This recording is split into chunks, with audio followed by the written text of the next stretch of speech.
Hello and welcome to BCM300. Today I am joined by game designer Richard Hall. Say hello, Richard. Hello. How are you doing today? I'm doing absolutely great. It is a wonderful day and we get to talk about games. We are talking about games and we are going to be talking about themes and settings of games. I've put together a kind of mix of different themes and different settings that we can kind of talk about as we go through. This is an experiment for us. We are testing this format, and so you've got the Prezi there with you. Yes, I do. I'm going to flick onto the first slide, and the first theme that we have to talk about is a very common theme. We talked about this last week in terms of the niche and hobby industries, and this is, of course, the war game, the theme of conquest. By last week, we of course mean in the previous lecture because scheduling's been weird. Thank you. Yes. In the previous episode. Yeah, we're going to get a bat signal. Typically, war and conquest as a theme, at least over the last, let's say, 100 years, has been about military recreation and simulation between real-world analogs. So here, my slide, yep. So I'm looking at Axis and Allies. That was one of my first experiences with board games outside of the traditional Milton Bradley Hasbro mass market game.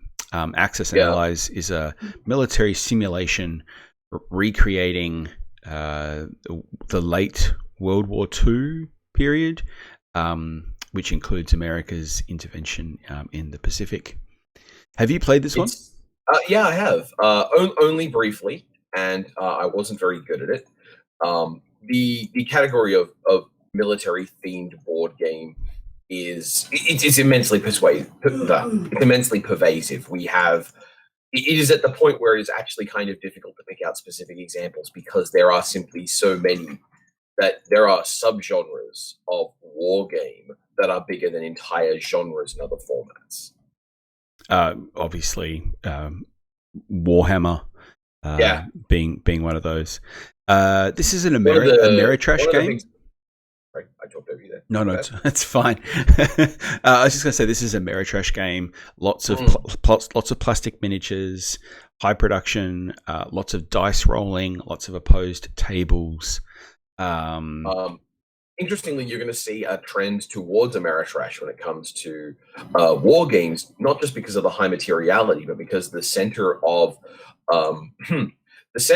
the Euro game type, the counterpoint of low chance and whatnot type games was Germany, which, funnily enough, Germany not exactly brimming with nostalgia for World War II, which is where a lot of these games get their footings. I'm going to move us on to talk about Risk, which is actually a precursor to Axis and Allies. It's a game of global domination that has a nice card mechanic. We'll talk about mechanics more next week, but effectively a set collection game with a really, really slow draw process. Yeah, and opposed dice rolls, and the theme here is quite interesting because it is global domination, and the original theme is Napoleonic Wars. So even though it's global domination, it's using kind of Napoleonic horse cav cannons and soldiers. And this is a great chance to dig into what you can consider the basic assumptions of a game.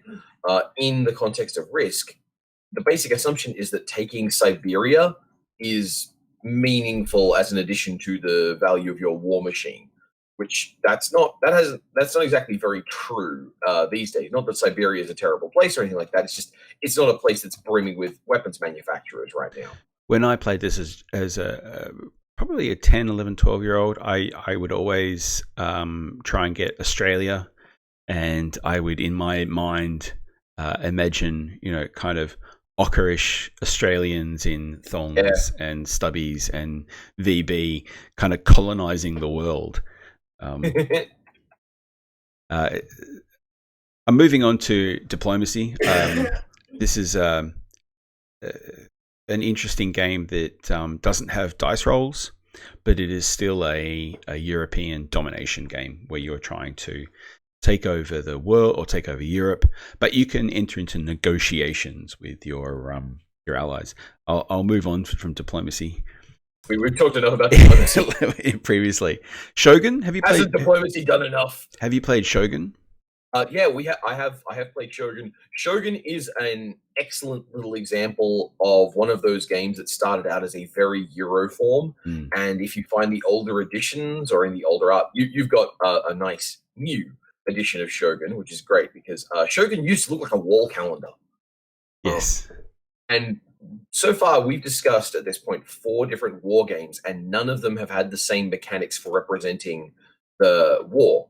In the case of Risk, you have dice rolling. In diplomacy, in Axis and Allies, you have positional tactical movement along with dice rolling. In diplomacy, it's all hidden actions that are all processed at the same time.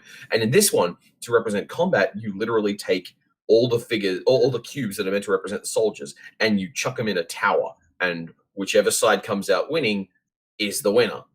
And these are letting you represent very different visions of war and militarism through your theme.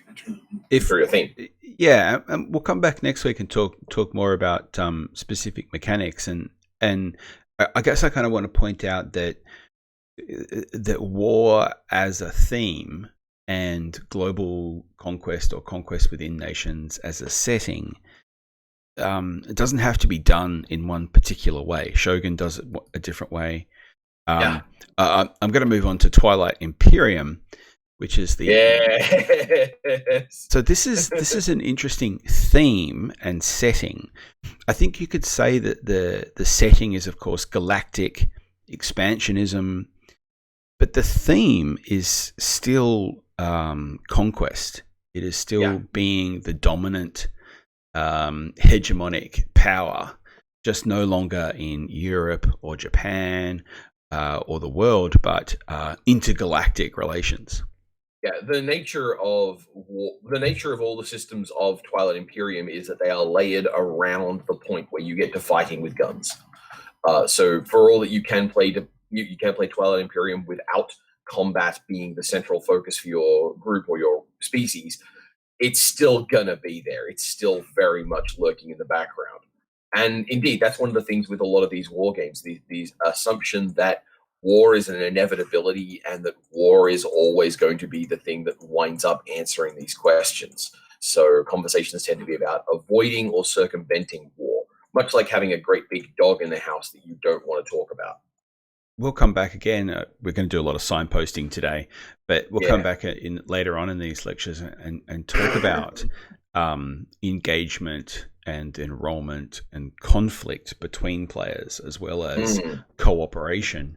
War, you can have cooperation with diplomacy, with Axis and Allies, with Twilight Imperium. These allow for cooperation between players, but you're still picking on someone else. You're still trying to directly defeat another person, and that's kind of the setting.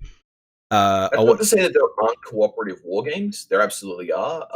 There's like D-Day Dice, and that you're representing it's a cooperative game about getting up the beach on D-Day. Well said. Yeah. So you're exactly right. War doesn't have to be about direct engagement between players. It can be cooperative. It's just that's the easiest thing in the world to design by comparison. My favorite version of the war game is Scythe. You know of my love for Scythe. I like this in terms of its setting because it takes traditional war and then adds in the speculative notion of alternative history. What if history went differently? And instead of nuclear power, we have diesel power and Tesla's electric power, and a totally different European landscape to build an empire and engage in conquest. Worth noting in the case of the theme of Scythe is, again, it's a war game, but it is a war game where very rarely are you actually directly attacking people, because its vision of war is one about distribution of resources. If someone has a distinct resource advantage with you, experienced Scythe players will not pick a fight, because now is not the time to try and win a fight where someone has more resources. It does depend on your build, which is what I quite like about this game. Every game is different, and you build up your resources differently, and there's a little bit of randomization in that. But if you get a nice little military bonus, you can definitely go down a conquest strategy. But I've had 5 games in a row where no one had a fight with anyone. It is still in the framing context of war. Militarized objects are moving around, and generals are making decisions that avoid those conflicts because they are expenditure of resources, not because, well, no, we don't shoot at those people. I want to move on to the historical theme, because this is, I mean, none of these themes are brackets. None of these are exclusionary terms. They're just convenient ways of grouping different themes together in order to talk about them. I mean, obviously, most of those war games were historical games. Sorry, I talked over you there. Remember, when it comes to genre, we use the term genre like it's a box, but what it really is more like a tag. Axis and Allies is a historical game, and it's a war game, and it's a dice chucker, and it's a minis on a board kind of game. There's a lot of different handles to use. First up in my historical genre games is Seven Wonders. We won't talk too much about the mechanics here, which are lovely. I really enjoyed this game. I'm sitting here going, I don't get to talk about the mechanics of Seven Wonders. We'll come back. We'll come back next week. But thematically, this is a kind of classical and antiquity.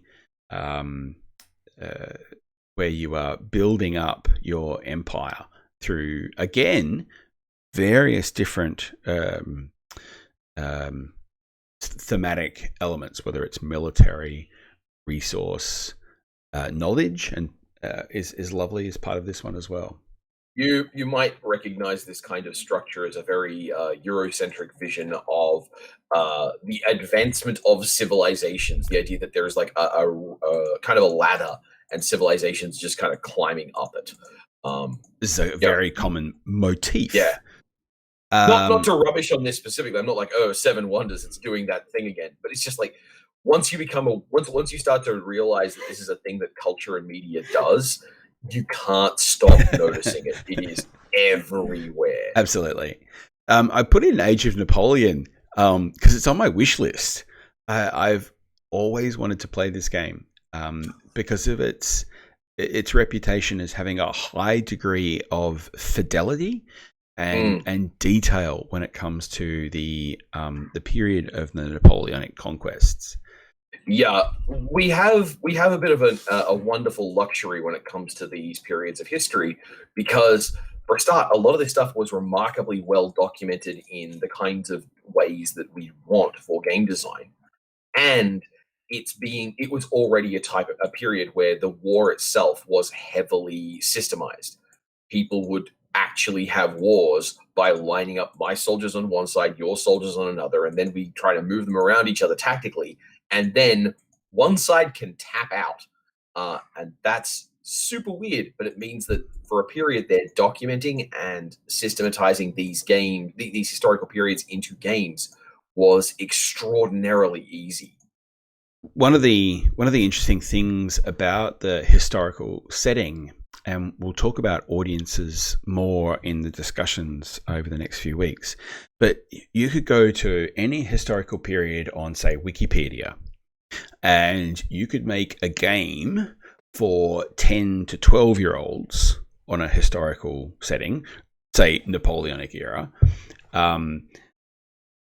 and you could get everything you need for that from Wikipedia. You don't need to be a historical expert in order to make a historical setting game, unless you're ratcheting that audience up. Now, this is definitely, I would say, 15 plus in terms of just comprehension of the amount of reading that you have to do, and actually requiring a high level of literacy and education to be able to read that. So therefore your audience is very different, and that's where you really do want to have an expertise in that period. Information retention is a thing. You're going to find that players actually have a limit for how much info they can handle at a time. And when you start dealing with younger players, that limit gets smaller and smaller in really irregular ways. I'm just moving on to Agricola. This is my wife's favorite game. It's very much a kind. Oh gosh, now I've just lost. It's very much a medieval village style game building. I'll move on quickly because I don't want to spend too much on these.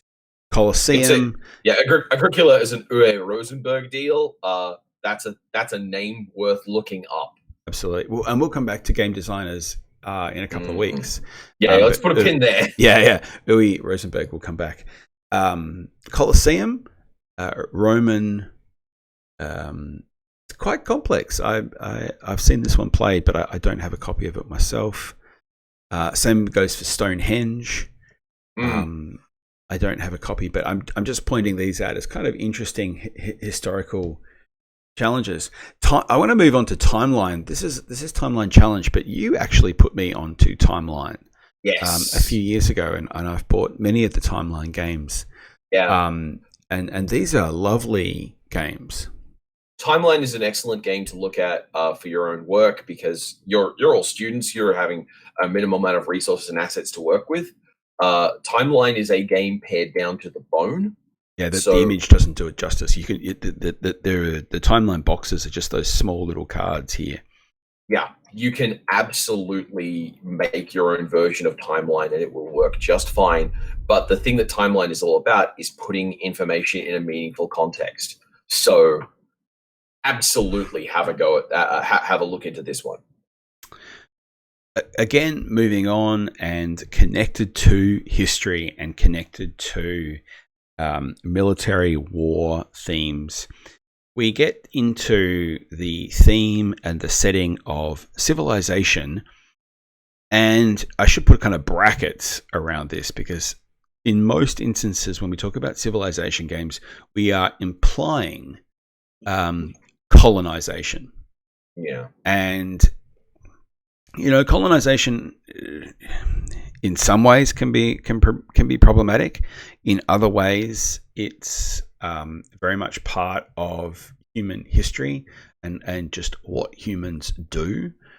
I'm a big fan of Mars, terraforming Mars, which is a space colonization game, which is nice because it doesn't involve repressing anyone necessarily, or destroying indigenous cultures. When it comes to Mars, I mean, although there are television shows where this we'll show this, but we'll get onto Exo Squad another time.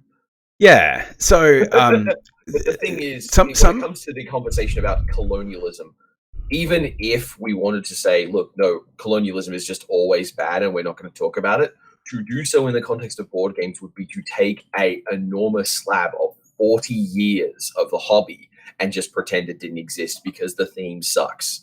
And I'm very firmly in the colonialism is bad camp. And yet at the same time, I'm still not going to say, no, we shouldn't talk about these colonialism-based board games, because they are so important and so pervasive. And you just kind of got to look at what we've got here and say, well, time to dismantle this and understand how it works. Yes, I think what you're doing there is pointing out the difference between colonialism and colonization. Good point. Yeah, I lumped them together. Yeah, colonialism is really the disenfranchisement of an indigenous population, usually through extinction level killing and genocide, and a replacing of native and indigenous ways of life with imposed structures from outside, and the kind of importing of class and all sorts of other problems. Basically, colonialism is colonizing as an ethos. Yeah. Whereas colonizing spaces, yeah, that's a thing that humans just do. We spread to fill the area around us like a gas. Boyle's second law. Yeah, exactly. Buccaneer was one of my favorite games when I was a child, and this is a game where colonialism is the backdrop, whereas this game is really just about stealing each other's treasure. Yeah, the core of this is a great example of why you can't just say, well, games with colonialism are out, because this game absolutely has colonialism as the reason there are lots of pirates. That's a thing that happened in that period of history in that part of the world. That's why we have the idea of an age of pirates. It's also... we'll come back and again talk about the materiality of games. And although the image looks quite simple, the pirate boats were lovely, and you had these little plastic pirate boats, and they had little plastic pirate boat sails and little skull and crossbones, and you had little rubies that you could steal from each other, and it was a lot of fun. Civilization. We'll come back and talk about licensed games, but this is an interesting one where a video game is adapted to a board game setting. Yeah. And then there and back again, the story of Civilization. Yeah, of course, because the most recent versions are heavily influenced by board games. Yeah. Stone Age is, again, that process that you were describing there of colonization, moving into empty spaces and territorializing them. And has that lovely historical element. Puerto Rico, have you played this game? Yeah, I have. Puerto Rico is the subject of many stories. Puerto Rico is a really, really excellent game. Puerto Rico is, however, very high on the yikes scale. I think we'll definitely put a pin in Puerto Rico and come back and talk about that in the discussion. Bureaucracy. I think there's some subtle politics going on in that game about the European Union. I've seen it played. I've not played it myself. We'll move on, though. I always feel a little nervous about anyone making historical games about history that's still happening. Tigris and Euphrates is a really great game. If you remember me mentioning the name Rainer Knizia, this is a Rainer Knizia job. And Rainer is a prolific developer, and this was one of his early ones. Yeah. I feel kind of bad that I keep coming back to this one as an example of a great Rainer game, because it makes it sound like he hasn't done anything good since. But it's really good. It's his magnum opus. I think. And the thing with this one is this. Continue with that vein of Civilization, this one actually has a mechanic in it for something that tends to get ignored in this, which is the collapse of civilizations. Well said. The point of Tigris and Euphrates is this isn't just like I build my kingdom and my kingdom is good. It's like, no, periodically your kingdoms all die back, because that's just how things go at this period of history. I don't have it here. It might be later in the fantasy theme, but one of the games that does that exceptionally well is called Small World. And yes. Small World is a fantasy colonization game, a military conflict game, where you deploy a race of gnomes to start with, right? But then over time, your race dies off, and you have to send them into retirement. Yeah. Anyway, there's a polite word for it. Yeah. Yeah, and then you get a new race. Yeah. It's a great game. One of my favorites, actually. All right, moving on to science fiction and double feature. Dr. Moore will build a creature. I'm not. I missed that. It's a Rocky Horror Picture Show. All right. Yes. Nice. Sorry, it's been a while. So, I mean, science fiction and fantasy are probably my two favorite genres and settings. Science fiction, possibly a little bit more so. One of my favorite worlds is Android. And the Android universe is a world that was written, and then Fantasy Flight Games bought the rights to. And Fantasy Flight Games produced a series of very different types of board game, tabletop game experiences set in this universe. And it's a very Blade Runner universe.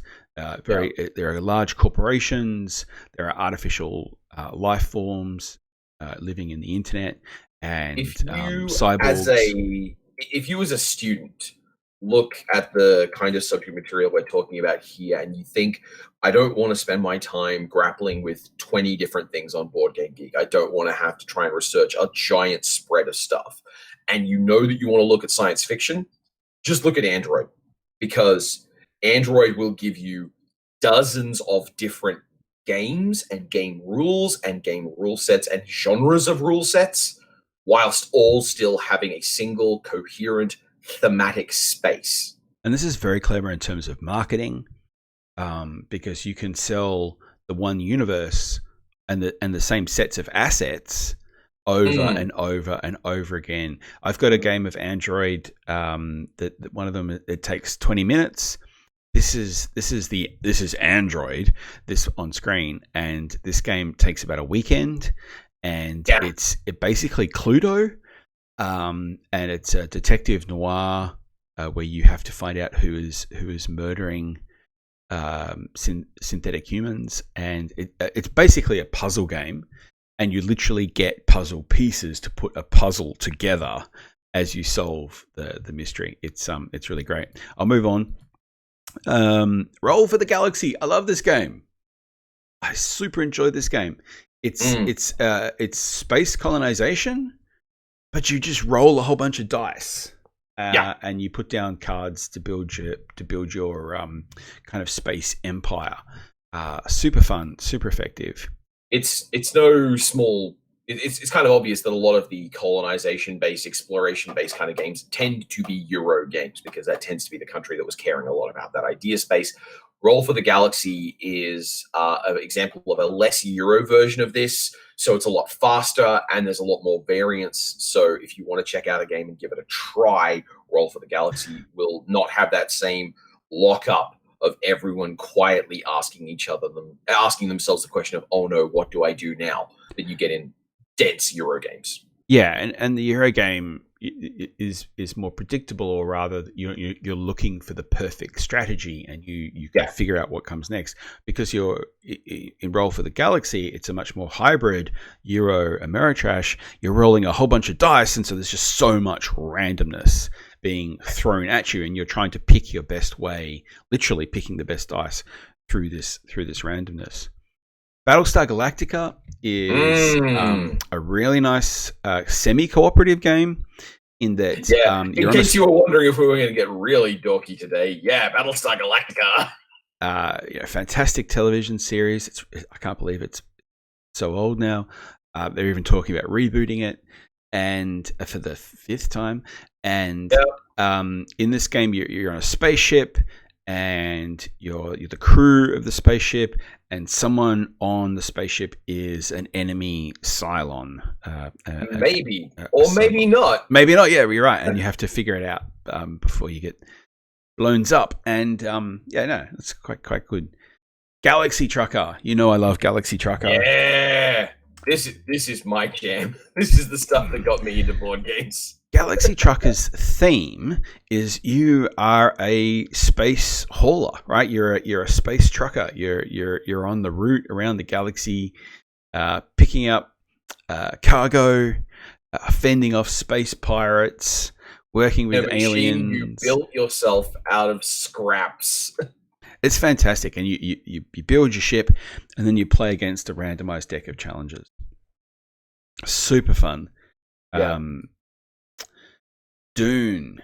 Oh yes, the venerable old man of the board game space, certainly which got a relaunch last year. So if you want to look up videos of Dune, you will find lots of people just this year and last playing this incredibly weird, incredibly interesting game.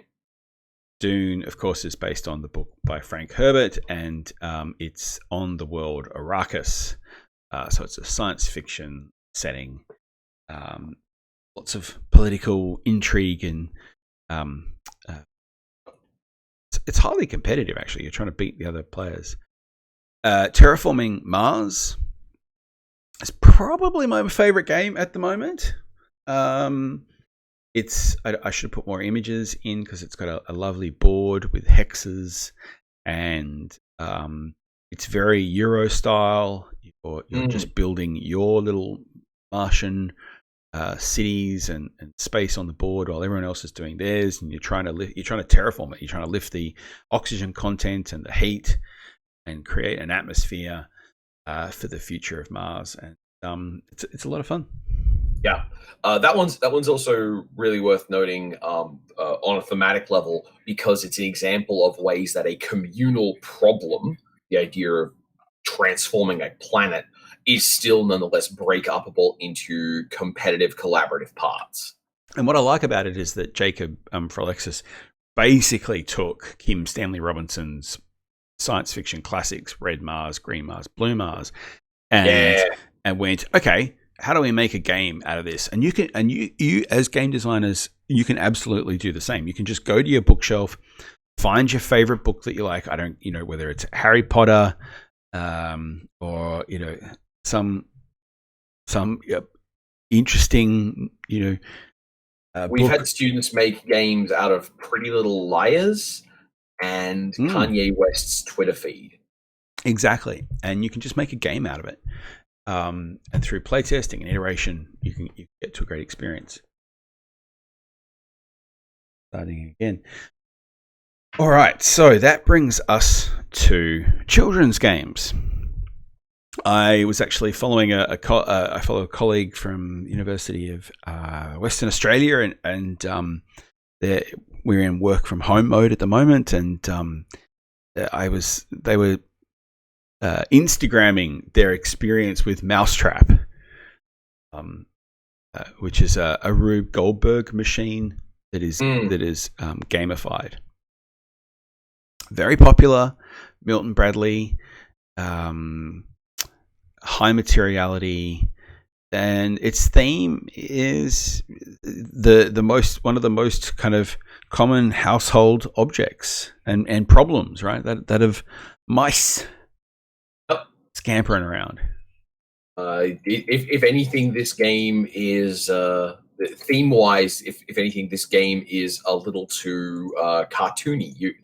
You've probably already seen this and can't envision the game as much as you can envision what the game does. I wouldn't say it's a very fun game. I think once you've... I'm not wild about it. I'm trying not to sit here and... the fun is kind examples. Of making the thing to work, Yeah. But that's sometimes that's part of the appeal to kids. Sorry. I love this game as a kid. You kind of do nasty things to players and then, say sorry, but it's the game. I get to be...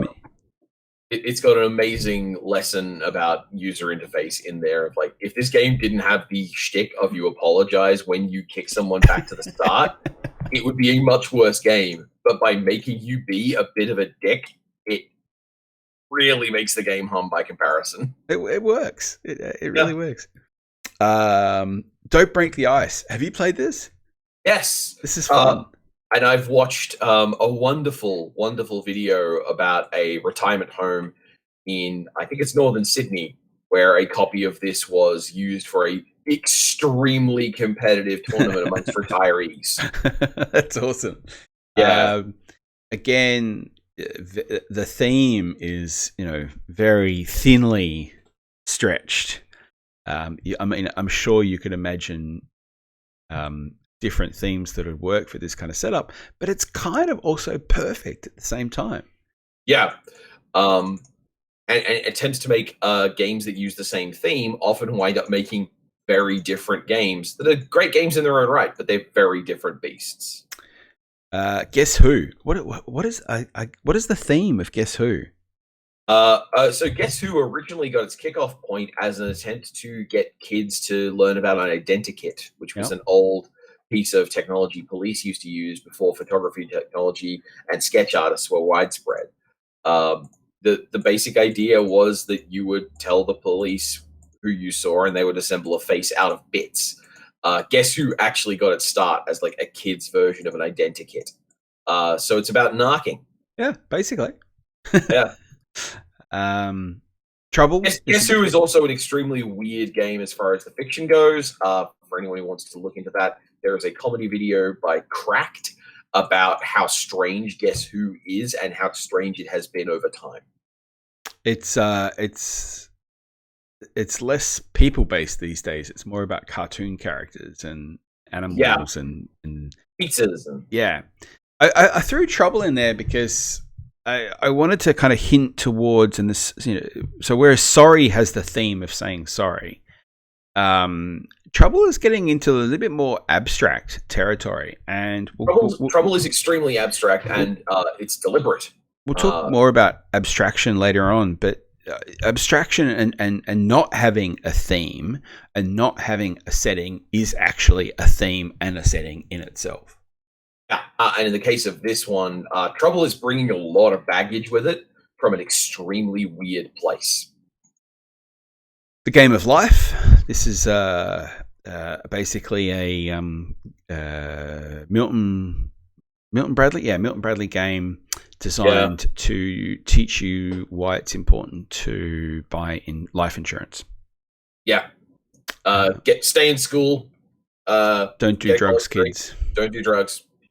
Yep. Have a family, right? This is all about the nuclear family, right? Getting married, having kids. Yeah. Being a productive member of society. We've bagged on Snakes and Ladders in general because it's essentially just like a clockwork machine where it just plays itself once. As long as you're continuing to engage with the game, it's going to play itself.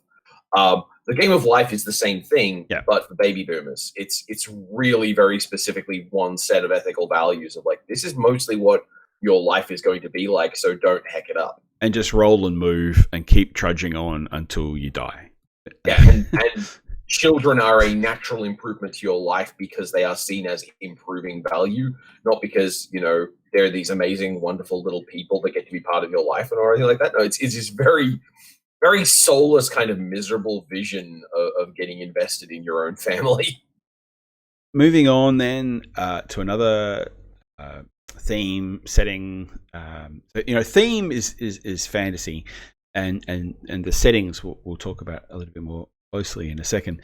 The first setting is, of course, Lord of the Rings, and I couldn't. In a lot of ways, the first setting. Yeah, exactly. The first fantasy setting. Well, we can about that. Gilgamesh.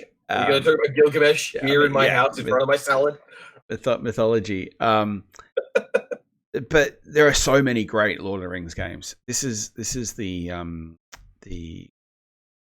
cooperative version where you have to throw the ring into Mount Doom before Sauron gets you, which is super nice. And I lent my copy to someone and it never came back. And I don't blame them because it's a great game. I would have stolen it too. Game of Thrones. We were going to license the music to do that big jokey opening theme music, but we'll get banned. Copyright strike. Get banned off YouTube. Runebound.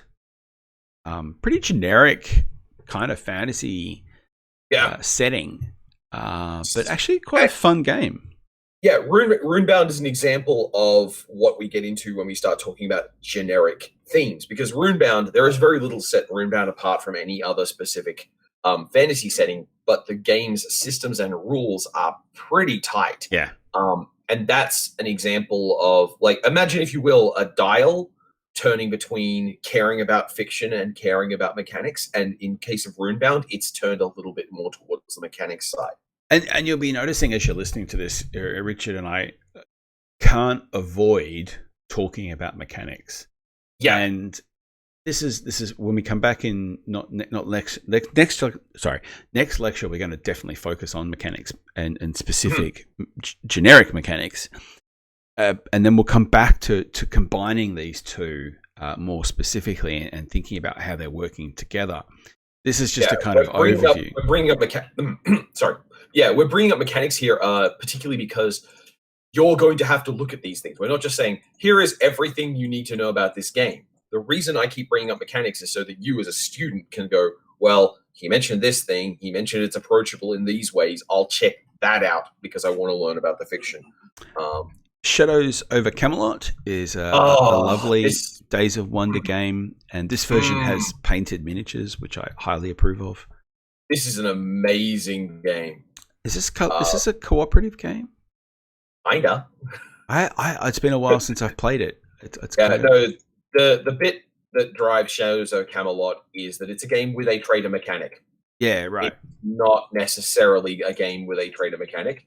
Not every game is going to have a trader in it, and that tension is part of what drives the game. It's right. It's really excellent design. It's like Battlestar Galactica in a way. Yes. And of course, the setting is kind of prehistory England and the notion of, stuff. Yeah, the notion of the court of Camelot.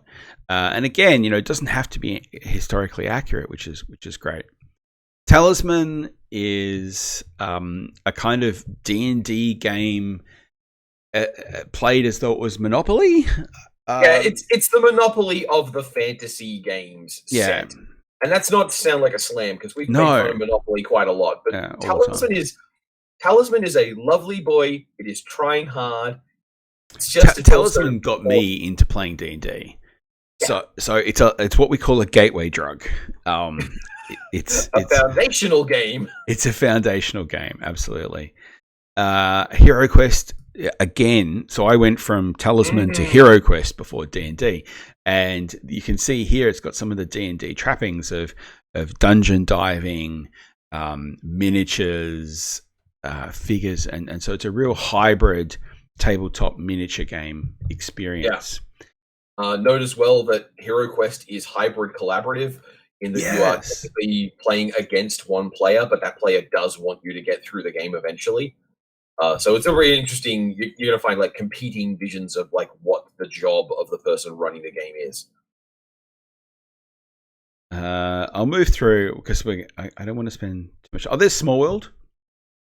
And that's Small World Underground. That's the version that I have, and you can see it's this kind of generic fantasy world. Like you can if you're creating a fantasy world for your game, you can go on a super deep dive, creating all the lore, all the races and the geography and the history of that world. You can go massively deep.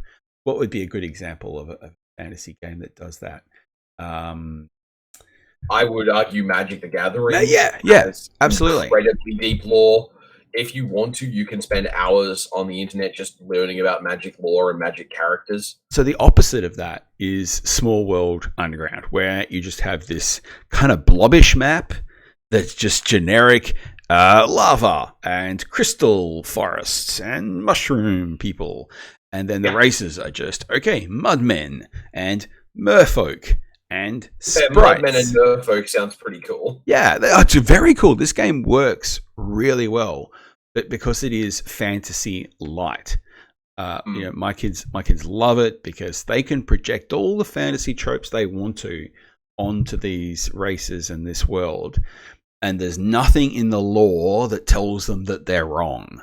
Yeah, it's not getting in their way, and that's the thing you're also going to find. Like, some of you want to write like really deep lore and like great fiction for your narrative, and that's absolutely beautiful and great. I encourage it. But also some of you kind of don't care, and that's also totally valid.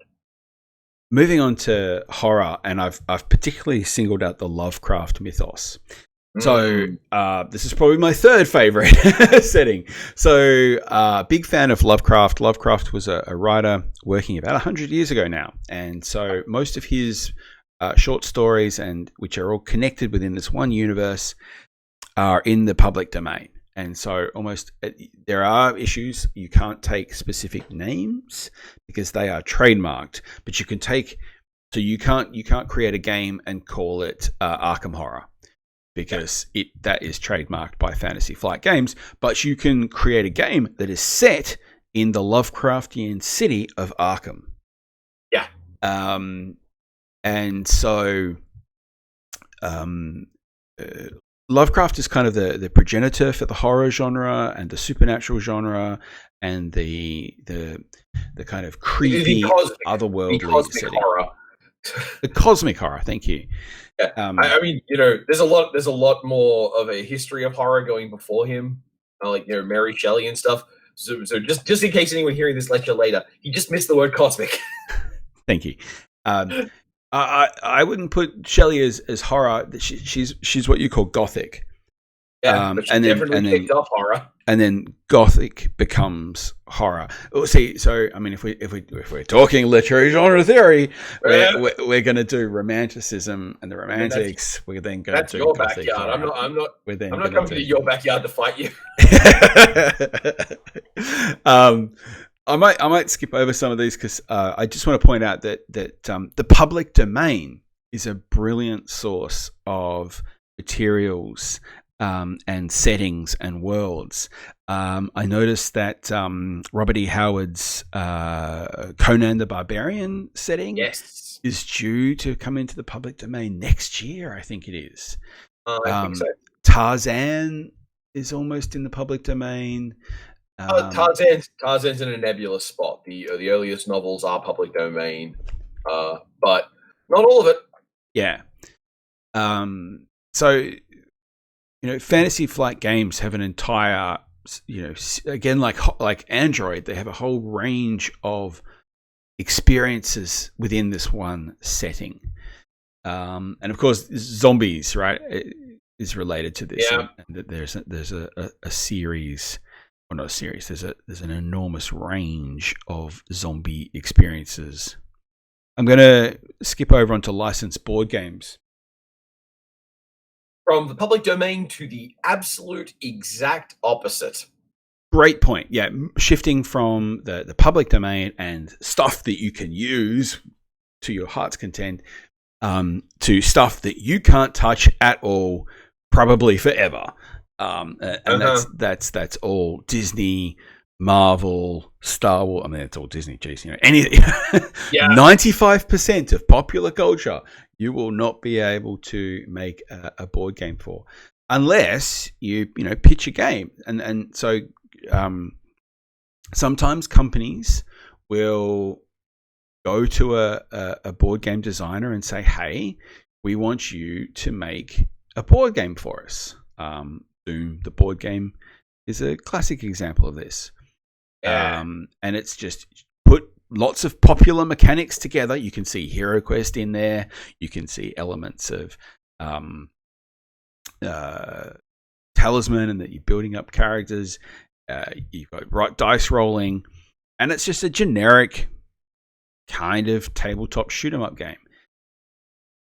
We talked about Risk. Well, isn't Risk great? You can slap any kind of conquest theme on top of Risk, and suddenly you've got Risk, Lord of the Rings. There you go. Dark Souls. Okay, have to point out that a lot of people really like this game, and this game was kickstarted. Yeah, and so it has very large miniatures and lots of people contributing to its development. Yeah, we're going to go in on Kickstarter and its impact on types of games, especially when we talk about materiality. I don't want to dunk on this game too hard, but this is a game that exists. I've not played it, but we did have a student a couple of years ago who is a massive Dark Souls fan, and she loved this game. Mm-hmm. So who am I to say otherwise? I mean, I'm a pretty big Dark Souls fan. Are you? I didn't know that. Yeah. I didn't spend $300 on the on the Kickstarter though, so I guess how massive a fan can I really be? You didn't sell a kidney for that? No, I'm unimpressed. Again, we're talking about slapping game systems with different settings. Catan, a Game of Thrones. It's just Catan, but the pieces have Game of Thrones characters. Yeah. Yay for that. And Dune. We're back at Dune again. The economy game. Yeah. Which crosses over in the colonialism game a lot of the time. Absolutely. There's a game that it's here. I'm going to skip over Imperial and talk about Indonesia. This is the kind of Dutch people, you could say invasion, right, of Indonesia, and really interesting economic game. Again, look look at the visuals of how that game looks. It looks like a wall calendar for accountants who are Yes. afraid of being too exciting. And you basically need an Excel spreadsheet to do well at this game. Yeah. Monopoly doesn't work. Power Grid. We've talked a lot about Power Grid. Yes. As a Euro. Friedman. Again, that's a game where you can have a spreadsheet approach to. Yeah. By the way, these games all evolve in different directions. Power Grid is honestly pretty cool as far as an economic game goes, because it's not about it's less about exploiting people and more about building efficient infrastructure. And like, could there be a more German thing in this context? I've had plenty of great games with Power Grid, and yeah, you take it slow. A rainy afternoon is really lovely, and you just try and build the most efficient system you can. And you'll get 6 turns deep, and you're like, oh, if only I'd done this one thing differently. And you make a note of that, and you try and do that the next time you play. Well, that's the joke, isn't it? It's like, well, why did I lose? Well, you did not play efficiently in the first turn, yeah? Yeah, exactly. That's how this goes. Oh, my. I am. Okay. Acquire. I just threw that in there because I like the board. I've never played the game, but it's interesting. Buy low, sell high. Can you get any more? Can you cook it down to its absolute minimum? This game looks terrible. I have no idea how it plays. Similarly, if you want a little more of a gentle version of this, check out Oink Games Startups. All right, I'm making a note of that. We can take a look. Yeah, we definitely want to jam it. If I can get an excuse to get the uni to pay to import me a copy of Startups from Japan. Science. This is a theme that I am really fond of, particularly with young kids. Pandemic is very timely. In fact, I saw an article in the conversation the other day: is what can pandemic tell us about Hong Kong's response to COVID-19? Cooperate, you ding dongs. Wash your hands. Yeah. Photosynthesis is just a beautiful board game, a lovely experience. We'll come back to the concept of philosophy engines, what games teach us, and photosynthesis is very much about getting you to think about spatial relations in a forest-like situations and what it's like to be a tree. Chris, I'm not trying to blow you up here, but I think Eve Conquests might have gotten lost on the way from the science fiction section. Yeah, probably. Let's skip that. Evolution is a great game for teaching kids about the processes of evolution. The science in it, we can actually debate whether how accurate or how authentic or whatever, but that's not really board game's job. If a board game is teaching you the exact processes of how DNA works, it's probably going to get really boring unless you're a really great game designer. Yeah. I don't think you can do it, but if you can do it, do it. Maybe Richard Garfield could do something with the way DNA works, but evolution is a great way to teach basic concepts, and it's fun, it's bright, it's interesting, it's fast. It's got a big dinosaur meeple. I mean, come on. It works so well. I'm such a child. This is Bios Genesis is about the forming of the primordial soup from which life evolves. I've not played this game. I've always wanted to play this game to see if it was any good, see if you can take a really specific scientific concept and make it an enjoyable, playable experience. I'm not sure. You could also look into a cousin of this game by Ryan Metzler, which is CO2. Oh, yes. All right. We'll come back to that one. Moving on then. Compounded. I've seen this in various iterations, and it's quite funny because there's a Minecraft world that does something very similar. All right. Let's try and get through these last ones a bit faster. Murder and Mystery. You've got the Fiction-wise, this one sets you up for a whole bunch of easy mechanics because it's a piece of hidden information. So all these games are about deducing a piece of hidden information. Cluedo. The theme is the murder mystery. The setting can be different. My daughter's got a Harry Potter Cluedo that's quite good. Sherlock Holmes Consulting Detective, right? This is again the public domain. Someone has taken the cases of Sherlock Holmes and turned them into the most nerdiest game you could ever imagine. In fact, you're given a case book and you have to read newspaper articles to find the clues. It's a choose your own adventure book you play with your friends. It's so nerdy and it's so fantastically nerdy. Just wonderful. I've played a couple of these. So hard as nails. Oh, it's super hard. I don't think I've ever done one effectively. Orient Express, again, this is taking public domain. No. Agatha Christie is not public domain. No, she's not that old. Take me as legal advice. But just a really nice setting. A murder on a train. Very, very effective. Scotland Yard. Oh my gosh. Do I love Scotland Yard? I am terrible, terrible, terrible at Scotland Yard. I've always been bad at it, but I always love playing this game. 5 people are detectives. You're tracking down the X character on a map of a thematic, very stylistic version of London. Sorry. Have you played Scotland Yard? Yes. Scotland Yard is amazing for those of you who are currently looking for games that you can play in a limited state. Scotland Yard is a phone app now as well, and the phone version of the game is pretty tight, and it does random matchmaking with strangers. So you can absolutely go try out Scotland Yard right now on your phone, and this will give you a perfectly good vision of how the board game works. Great tip, thank you. I'm downloading. Scotland Yard is a classic of the genre of hidden movement mystery games. And so it's kind of, typically speaking, when we talk about classics, like Monopoly comes up, and this is sort of like, it's perfectly good, and it got people into the genre. But no, like Scotland Yard is still great.